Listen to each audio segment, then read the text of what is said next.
Have you ever been watching your favorite fishing show on TV or the internet, besides this one, and they got a guy on there, he pulls up a fish and they holler over, "Hey, Bubba, how'd you catch that fish?"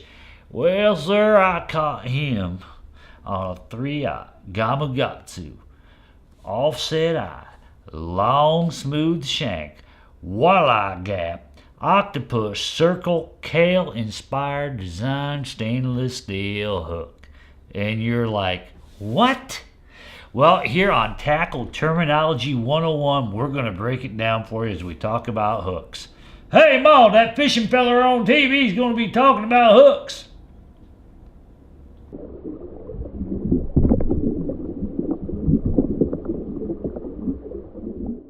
Now, before we get into shapes and sizes, we're going to talk about the anatomy of a fish hook. Yes, the fish hook has an anatomy.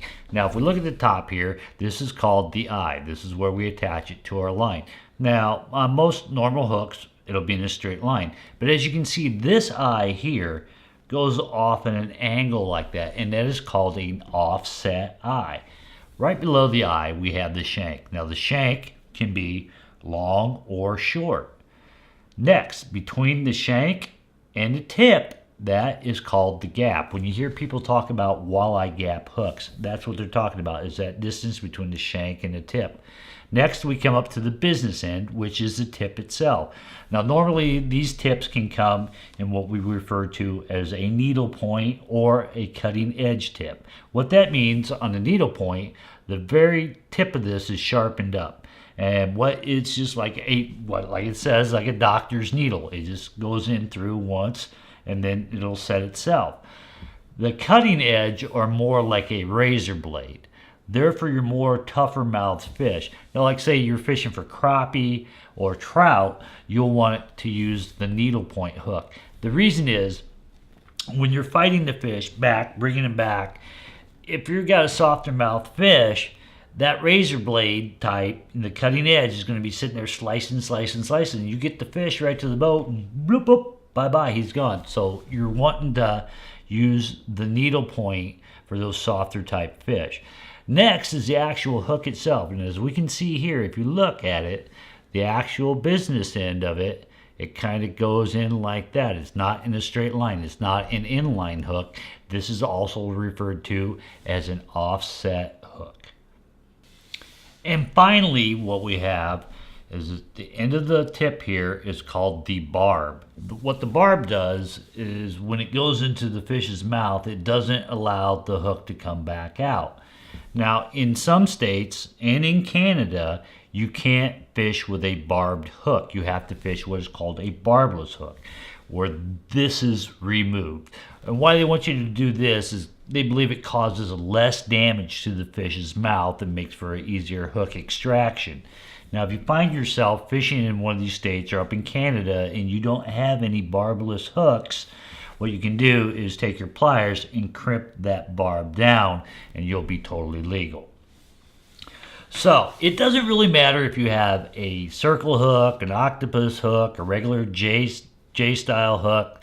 You're going to get into what they call the sizes. Now, the sizes come in a scale. Now, there is no zero-sized hook. It starts somewhere in the middle, and it starts with a size 1, and they descend from there. That gets into the smaller hooks. But what's important to know about the scale, as you can see here on your screen, it starts with a size 1, and for some reason skips and goes to even numbers afterwards. But it starts with size 1, size 2, size 4, size 6, yada, yada, yada. Now, the important thing to remember here is the smaller hook will have a larger number, or the larger the number, the smaller hook. So size 8 is considerably smaller than a size 2.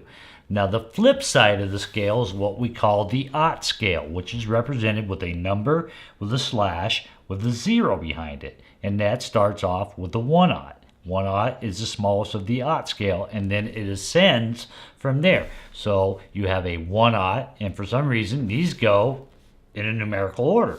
1-aught, 2-aught, 3-aught, 4-aught, 5-aught, yada, yada, yada. It goes up there. And it's spelled aught, A-U-G-H-T. Like, we ought to go down to Fred and get us some of them red minnows. But That's important to know when you're looking at hooks and the hook sizes. You know the difference between the regular sized hooks and the aught sized hooks. Now I know for all of you sitting out there at home, you're saying, okay, Jerry, we learned the sizes, we learned the definition, anatomy, but boy, isn't a hook just a hook? And I would say you are wrong. Your hook, when you go to select a hook, it's going to depend on a couple factors. What are you using? Are you using live bait? Are you using soft plastic? That's going to help you determine a hook. What size of fish are you after? Are you after panfish opposed to catfish? That's going to help you.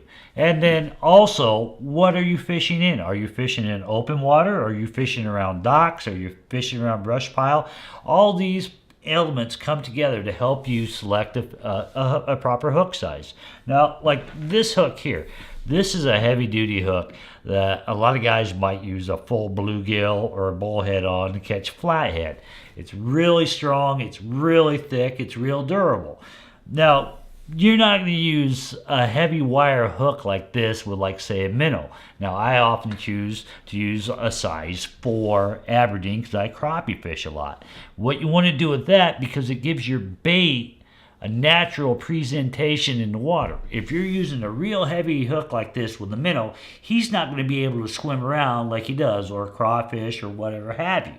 But if you're using, like, say you're going after the flathead and you got a bullhead or a bluegill that you're using for live bait, you know, you're going to want something that's a little bit stouter for those kind of hookups. Now, again, I said it depends on the fish that you're going for.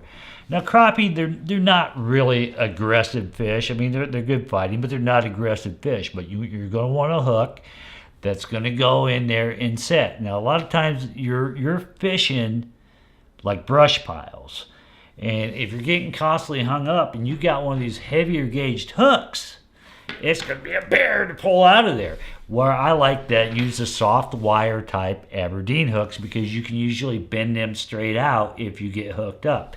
Now, transverse, say if you're bass fishing underneath a lot of docks and you really got to try to pull that fish out from all that stuff and get him out there, then you might want to go with a stronger hook.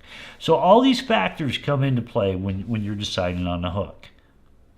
So I hope that cleared it up for you. Remember, if you have any questions whatsoever, look me up on Facebook or send me an email to jerrysoutdoorshow@gmail.com, and I'm more than happy to answer your questions.